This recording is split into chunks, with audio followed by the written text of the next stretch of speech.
Yes, and welcome to the Postgame podcast. No Jerry today, so I've got the Eddie Scozzare. Good morning, Eddie. Hello, podcast people and YouTube person. Yeah, the YouTube person is watching right now. Mm-hmm. I started watching this documentary series on HBO Max. It's called The Mortician. Okay. And it's about this guy. I'm only an episode in. It's a documentary with episodes. So I don't know where this goes, but evidently there was this mortician who was cremating. This guy was just in charge of the crematorium where they cremate bodies, and he started doing this business, and he ended up cremating a whole lot more people than his competitors. He was like undercutting people and charging much less to do a cremation. So all these funeral homes were working with him because he was charging much less per body. What he was doing, though, in order to get all of these bodies cremated, is he was putting them all in at one time. He was not individually cremating people. So normally what you would do is you'd individually cremate someone. It would take 2 hours to cremate a body, and then you have to take all those ashes out, give those to the family, put in it's got to cool down before it can It was a process you could do 8 a day. This guy was doing 40, 50 bodies a day. Wow. Because he was just stuffing them all in and was not doing them one at a time. Well, people who know what the process is had to know. They did, his competitors. That's why they were like, well, this is not right. So this guy did end up going to jail at some point because the documentary starts at him leaving jail. So, and he seems to be open about what he was doing. And his philosophy was this. I want to see, part of it kind of was making sense to me. He was saying that if you cremate one body, right, and then you scoop up those ashes and you give them to people, that those ashes are just ashes. And there are ashes from other people because there's no way to completely clear out. Correct. There's got to be a little bit of there's some remnants. Aunt Betty in with Uncle Joe. Yes. So his point is, if I cremate 15 bodies at one time, I take out all the ashes. I give some to this person, some to this. What's the big difference? Right. And it was kind of making sense to me. Well, and to an atheist such as myself, I see the logic. Yeah. But to people who believe and who sort of have some sort of sentimental value for that, it would be a problem. And if you're paying to have it done properly, yes, then I can see that's a big deal. Yeah. Yeah, if you're paying to have it done properly, you're right. That is if you're paying for, I want one body going in there, that gets cremated, give me the ashes, understand that there might be some dustings from previous people, but the majority of the ashes I'm getting, 99%, are my relative.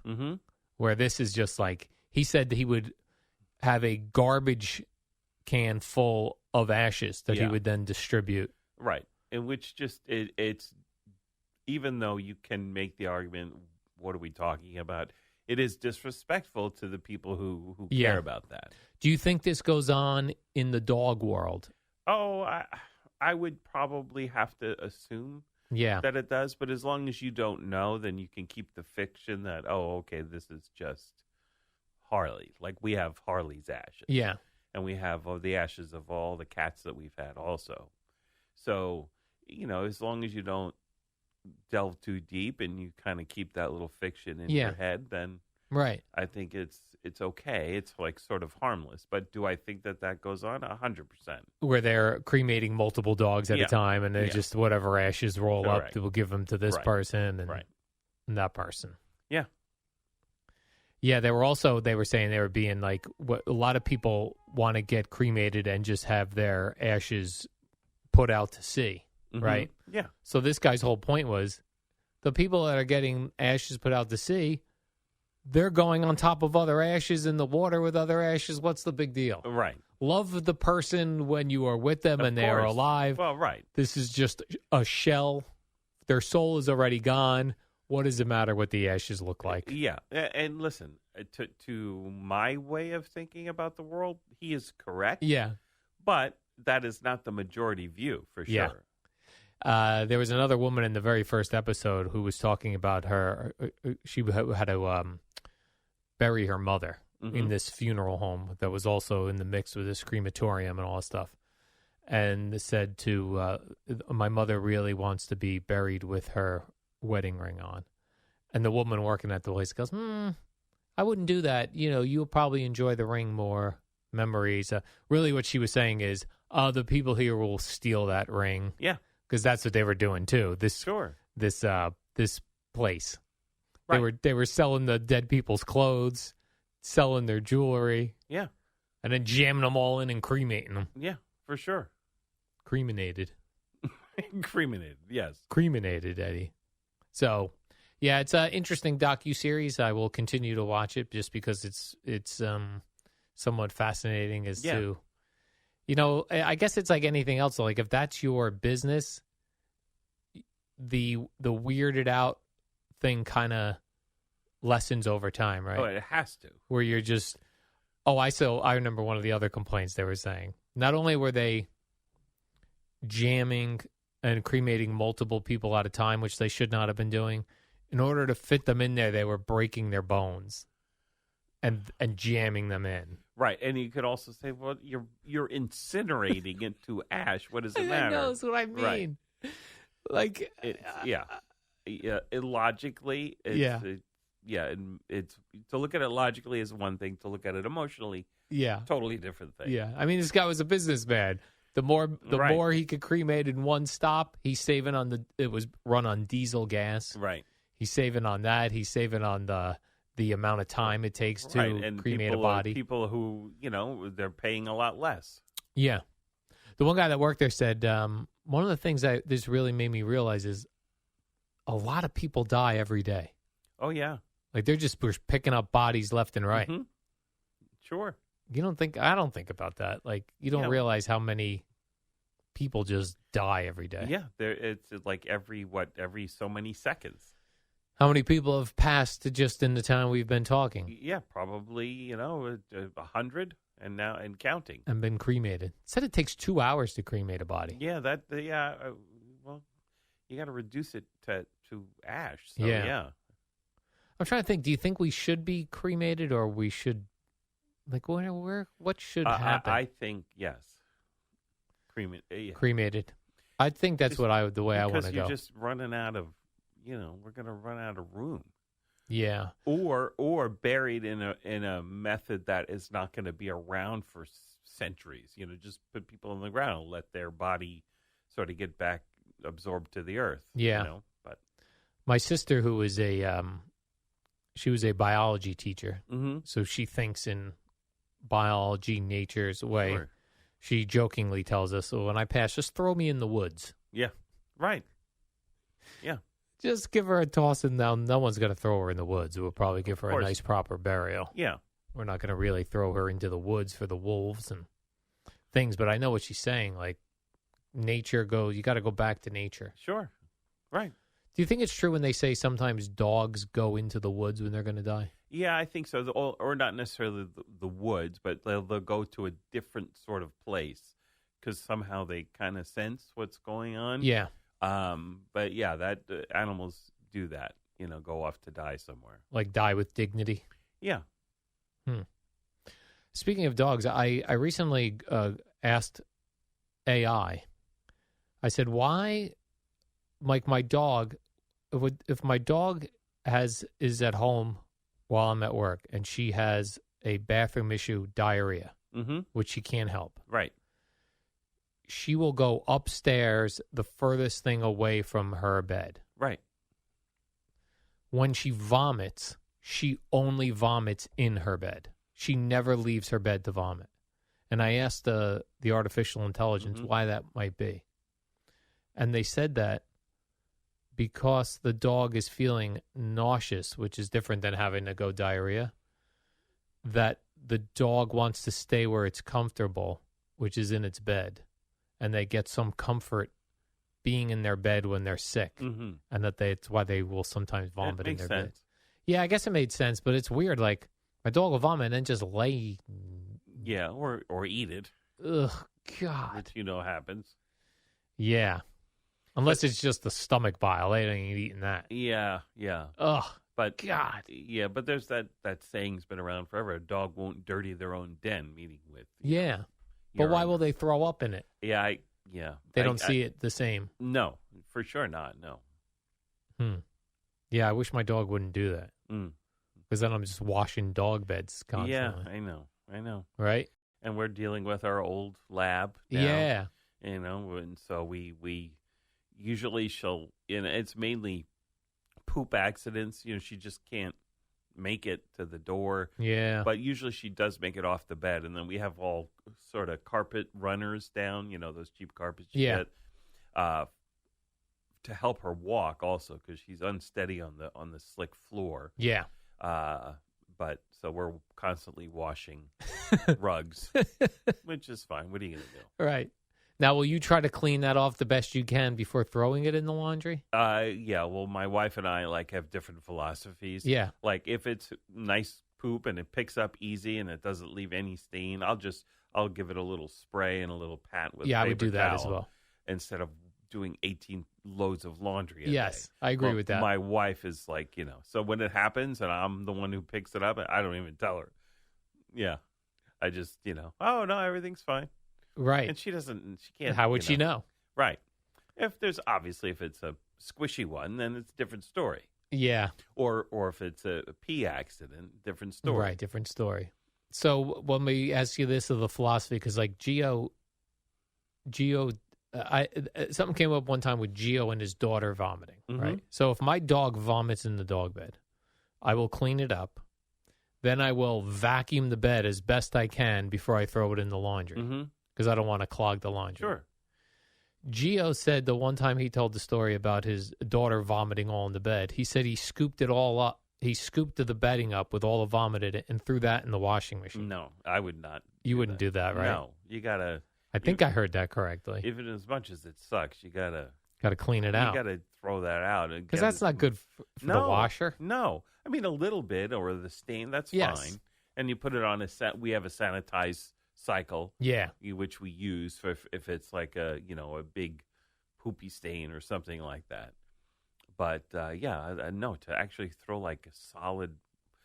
No, You wouldn't do that. No. Yeah, me neither. No, as much as it sucks and it's gross, you just hold your nose.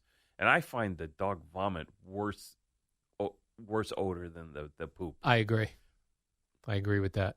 Yeah, like almost gagging. Yes. The poop it's poop or whatever. Right. But the other one, the really dog bad. vomit smell, man, that is woof. Yeah. Good Lord. No one's eating lunch listening to this podcast. Well, that's the worst. Like, because when I come home, I want to eat lunch. Well, I walk the dog, then I eat lunch. Yeah. When I come home, if there's vomit in the bed, I'm like, this bed's going outside for a little while. I'm going to enjoy my lunch. Yes. And then I'll handle it. Yeah. Disgusting. And then I feel like my washing machine always has dog hair in it. Like, there's no way to really clear it all out. No, it gets everywhere. It's in like the ring, the rubber ring around and the tub. I'll take a paper towel and I'll try to get as much out as I can. And then in the lint thing in the dryer is totally full of dog hair all the time. And I feel like even if like I'm a one person or a one dog home, like when my dog passes away, I know that there will still be dog hair. Oh, yeah. For years to come. Yeah. And you don't have rugs, right, in your home? No, I have a couple of small rugs. Right, but you don't have carpeting. Right, no carpeting. Yeah. Yeah, but if you had that, it would be, it could be decades for however long you have the carpet. Yeah, yeah. I actually just cleaned my vacuum cleaner for the first time ever. I looked online. There was a way to take it all apart. I mean, I've had it 5 years from when I moved in there. There was a lot going on. Oh, I'm sure. I mean, of course, you clean out the canister where the dog hair is, but just the inner filters and all that stuff. Yeah, it's probably all filled with dog hair. Oh, man. And dust. And we have 3 dogs in the house. Yeah, that's crazy. And we just had 5 over the weekend because my sister-in-law was up with her 2 dogs. Man, you must have hair all deep in this place. Oh, yeah. It's impossible. Do you think it's bad that we breathe in dog hair? No. You don't? No, we've been cohabitating with dogs for, 20,000 years. Because you never realize how much dog hair or dust until a strong beam of sunlight is in the room. Oh, yeah. And then you pet your dog and you just see nothing. Oh, we're but breathing hair. in all sorts of stuff. Right, our lungs are coated in dog hair. You just can't think about it. Man. I don't think the dog hair is really getting in our lungs because of the You think we're hairs filtering? in your nose, the whole thing. Yeah. I hope so. I mean, maybe a few, but I don't think it's a big problem. The dust particulates, of course. Yeah. But that's what your lung filters are for. So, do you believe at all in dog telepathy, where a person? I was listening to this on the Telepathy Tapes, the podcast, which is really about autistic people, children who are nonverbal, and some have shown an ability to communicate telepathically with their parents or other autistic kids.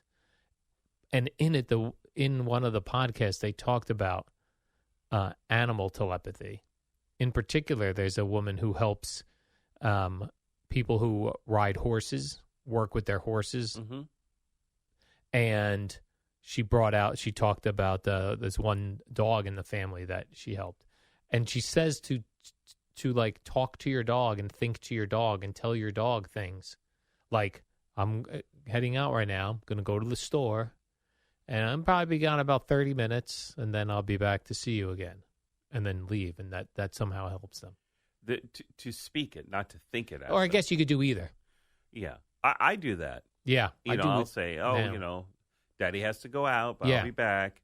And, they just kind of look at you, whether or not they understand. Although I think if you repeat it enough, you saying, I have to go out, I think they'll kind of understand.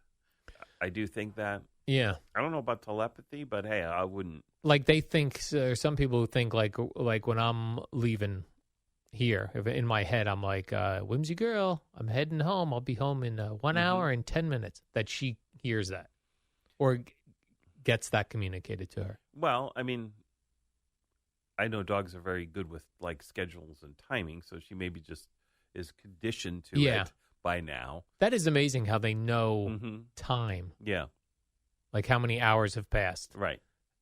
Well, they don't, it's not, I don't know, it's not an hour. They don't perceive time like we do, but yeah, it's a cool sense that they have. Yeah. Yeah, it's very interesting.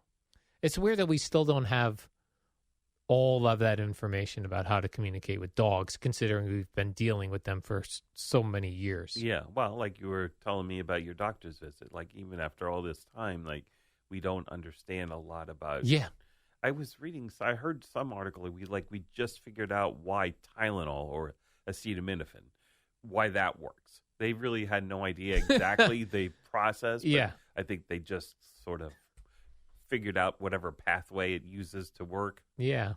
I know. It's. I feel like at some point we're going to be able to communicate with dogs. I like more so than just like sit and all. Yeah. That. Yeah. Like to really have like when a dog is whining and you don't know what's wrong, that telepathically that dog will be able to communicate to you that I have an upset stomach. Mm-hmm. Well, that would be cool. Yeah. Or somehow, not even telepathically, but we'll have some sort of a chip in their brain that'll understand what they're thinking and then communicate to a chip in our brain, which will be sort of like telepathy, but with science behind it. Or how we have like Google Translate now, where you can talk into the phone and then it would translate to my language. Exactly. Well, and I know there's been some experience with dogs with a big keyboard, but not a keyboard, but with like pictures or whatever, and they hit buttons. Right. They'd be like bathroom or go about. Yeah. I don't know that they know what they're hitting though. I can't tell. I think if they can recognize the symbol, that it might be valid. Yeah. Because like we've talked about, there's dogs that know 200 words of English. Yeah, that's true. So. Yeah, I just want to be able to communicate. It's probably not going to happen in my lifetime. No. and certainly not Whimsy's lifetime that we'll be able to communicate at some point. You would just love to say, it's the weekend, just let me sleep. Yeah, listen, we're going to sleep now. Not what you perceive as 2 a.m. That whole time, push that back. Because it's Saturday. Yeah, it's Saturday, or I'm on vacation this week. We're not doing that exactly the same way. You follow? Dog. All right, Eddie, let's do the warm-up show. I did that with Peter Schwartz. I'll be honest with you. It was not good. It was a struggle bus. It was a struggle. Mondays are a struggle usually. Yeah.